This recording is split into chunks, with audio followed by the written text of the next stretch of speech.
നമ്മുടെ മലയാള സിനിമയിൽ കമലഹാസനോട് ഏറ്റവും അടുത്ത് നിൽക്കുന്ന ഒരു വ്യക്തിയാണ് ജയറാമേട്ടൻ. അപ്പോൾ തഗ് ലൈഫ് എന്ന സിനിമയിൽ മലയാളത്തിൽ നിന്ന് ഒരുപാട് ആർട്ടിസ്റ്റുകൾ വന്നു.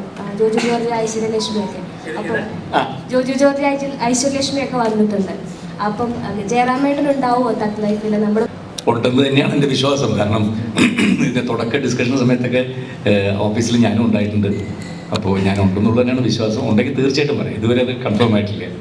വിധിൻ ചേട്ടൻ്റെ സിനിമകളെല്ലാം എയിലാണ് സ്റ്റാർട്ട് ചെയ്യുന്നതെന്ന് നമുക്ക് എല്ലാവർക്കും അറിയാം. ഇപ്പം വിതിൻ ബാലുവിൻ്റെ ഏപ്പടനം ഒരു ടാഗ് ലൈൻ വന്നു തുടങ്ങിയിട്ടുണ്ട്. അപ്പം അങ്ങനെ ആളുകൾ പറയുമ്പം എന്താണ് തോന്നുന്നത്? അത് ഇനി അഞ്ചാം പാതിര ഞാൻ ആക്ച്വലി മാറ്റാൻ വേണ്ടി ഒരു പേര് തപ്പി ലാസ്റ്റ് പല പേരിട്ടു.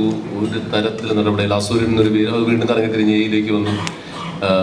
ലാസ്റ്റ് അഞ്ചാം പാതിര എന്നുള്ള പേര് ഫൈനലായപ്പോൾ ഞാൻ വിചാരിച്ചു ഇനിയിപ്പോൾ എന്തായാലും ഏപ്പടങ്ങളെ ചെയ്യുന്നു.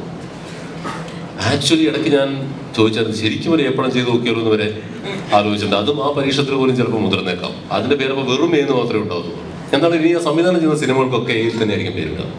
അതെന്തായാലും തീരുമാനിച്ചു എങ്ങനെയെങ്കിലുമൊക്കെ തപ്പി കണ്ടുപിടിച്ചത് ഏയുള്ള പേര് കണ്ടുപിടിക്കും. ഡോക്ടർ വേറെ പേരുമായിട്ടാണ് വന്നത്.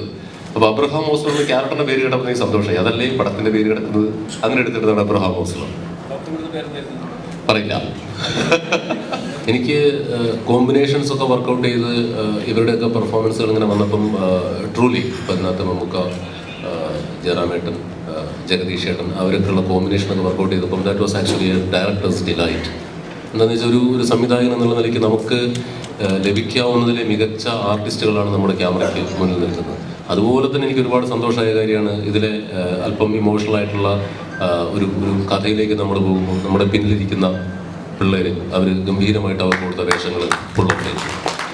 അപ്പം രണ്ട് കാലത്തും എനിക്ക് ഈ പറഞ്ഞ പോലെ രണ്ട് കാലത്ത് പടം ചെയ്തപ്പോഴും ഒരുപാട് നല്ല ആർട്ടിസ്റ്റുകൾ കഥാപാത്രങ്ങളായിട്ട് എൻ്റെ ക്യാമറയ്ക്ക് മുന്നിൽ വന്ന എൻ്റെ അദ്ദേഹത്തിൻ്റെ ക്യാമറയ്ക്ക് മുന്നിൽ വന്നത് ഞാൻ മോണിറ്ററിൽ കണ്ടു. അതെനിക്ക് ഭയങ്കര എന്താ പറയുക, ഈ പടത്തിലെ എനിക്ക് എൻ്റെ ഏറ്റവും വലിയ ടേക്ക് അവേ ആണ്. ഒരുപാട് നല്ല പെർഫോമൻസുകൾ ഒപ്പിയെടുക്കാൻ സാധിച്ചു എന്നുള്ളത്.